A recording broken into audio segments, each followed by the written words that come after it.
Hey guys, welcome back to the channel. This is going to be part two for Albert Moniz in Hawaii, or Moniz, sorry. This is his second time the computer is here. For those that have not seen the first part of this second visit, I will post the link on the description. Um, it looks like the tuner, they put a tuner on the computer and after that didn't start again. They could not program the keys or even removing the tune and trying to put the original file back in. It was still the same. They could not program the keys. They could not make the car start. He sent the computer back to me, and I have to reprogram the computer with the original 4 IDS, and that took care of the anti-theft light pads on this Ford F-150. This is a 2002 Ford F-150 Lightning. Um, and I will show you the V number pretty shortly. But yeah, so that took care of the anti-theft bar, being able to program the keys, but it's still the computer did not start, or the vehicle, let's say, not start with the simulators and everything. And that is a very common problem when the digital converter circuit gets damaged, corrupted. And I said, I'm sorry, but yeah, this is created. This is not my work or parts that I installed that become bad. This is something that it got created by a bad tuner, a bad file, something is corrupted or something is damaging his computer. I recommended to not even use the tuner. Don't even try to do anything and just install this as is and use the vehicle so you can use it normally, because otherwise it's going to become very expensive for him. And it's just so many times you can repair this computer, so it will get to a point that it will not be possible to repair, and then we'll have to get another computer, and they're over $3,000 used. So yes, they're very expensive. All right, so I'm going to start this time from scratch. Let me move this slide a little bit so you can see that this is Albert's computer. This is his tag numbers. And as you can see, I have to destroy my seals and I put new ones, so it's seal. All right, so I'm going to turn the ignition on. That should take care of the instrument cluster. The theft light is off, which is perfect. That's exactly what we want. You want to see the mileage and you want to see the theft light goes off. I'm going to try the other key so he can see that both keys are working. In this time, I'm just going to set up the ignition off, now the complete computer and everything off as normal in the vehicle. So again, one key out, the other key in. You can see the theft light is blinking. That is normal as a normal vehicle off, right? So I'm going to turn the ignition back on. Theft light should go off, and it did. So both keys are recognized, so we can move away from there. I'm going to yes, again, to go in order. Identify the computer. I got updates to go, but I can do those later. Tapdown provides very often updates. Very, very good company. I'm using the Tapdown Phoenix Max. I'm very happy with this scanner. I'm very happy with the company.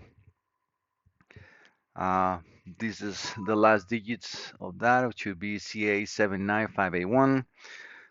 Right, CA79581. So you can see that this is a 2004 F-150. We're going to go to quick access. It depends on the year. The menu has changed a little bit, but sometimes they ask if it's a supercharged or not. I think in this one it will. In the meantime that this is loading, I'm going to get the full probe, which is the simulator that I use for this. I have created a full harness that I can test instrument cluster and computer with the keys and run injectors and coils and run the computer fully working. All right, so I have to connect that, so give me 1 second. Forgot to plug the USB. Let's see if it recognizes. Otherwise, yep, it did. There's an actualization. None. I don't want to do it. Not yet. There are also full probe is always updating its files and everything, which is good. So for this, I use the Escape B6 just for cam and crank signals and synchronization. It works good.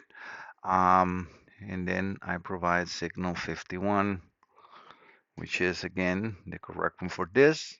I can already know that this computer is working 100%. I just heard the coils and all that stuff working, but so we're going to get those temperatures as low as possible here. This one I keep it around 1 volt, and this one is in here too. So I put the ignition, and then we can run, and we can see we have already again. We got injectors working, we got RPM working, and we can see coils all working good, and we can see all the injectors all working properly. So yes, everything is working as it is supposed to.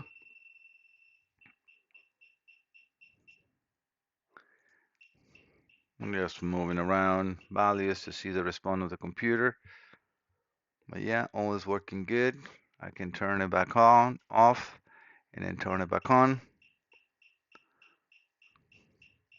Perfect. So again, this is just a test that I always do so we can see indeed that the computer is running. I'm going to leave it running, and then I'm going to now let the scanner read. Um, and now we can see the RPM. Not there is really necessary because we can see it on the instrument cluster, but this is a customer. This is a paid repair. So I want to show him that this is indeed now working 100%. And I'm going to turn it back on, and let it run every single time so he can see, because I can see injection immediately right there, and we can see the coils. I just got these test lights in here, so they're all good. All right, so read data stream.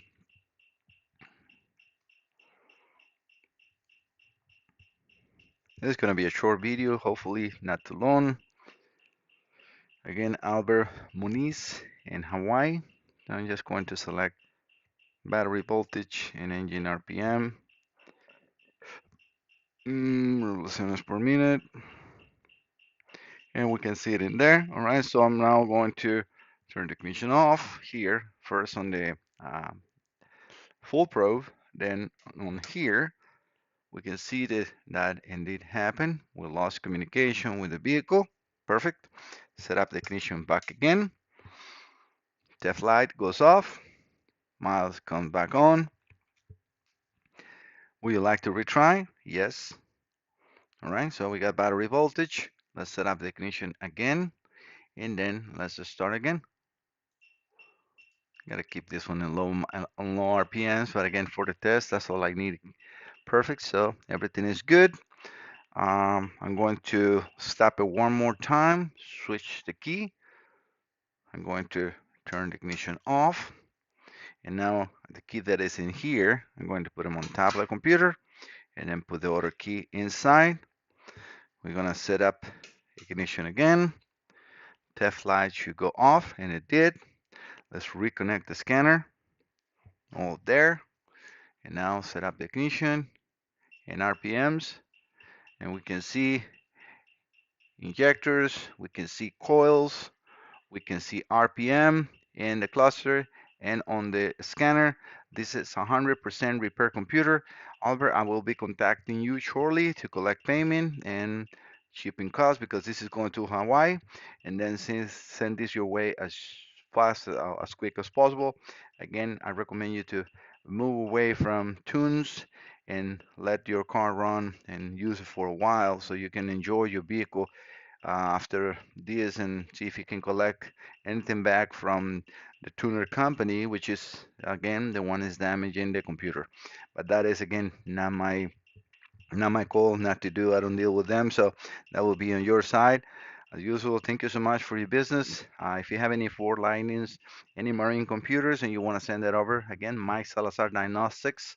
Let me put my website so you guys can see how my name is spelled and everything, because it's MAIC. So you can look into Google. If you just look for My Salazar Diagnostics, will obviously come up. You can then get on, just click here. That will take you over to the website, and just click the contact button and send me an email. That will send me an email immediately, and I will reach out to you as soon as I can and respond and get the ball going so I can get your module here and help you in repair. But again, as you can see, this is all working good. Thank you guys for visiting the channel. Don't forget to subscribe. See you next time. Bye bye.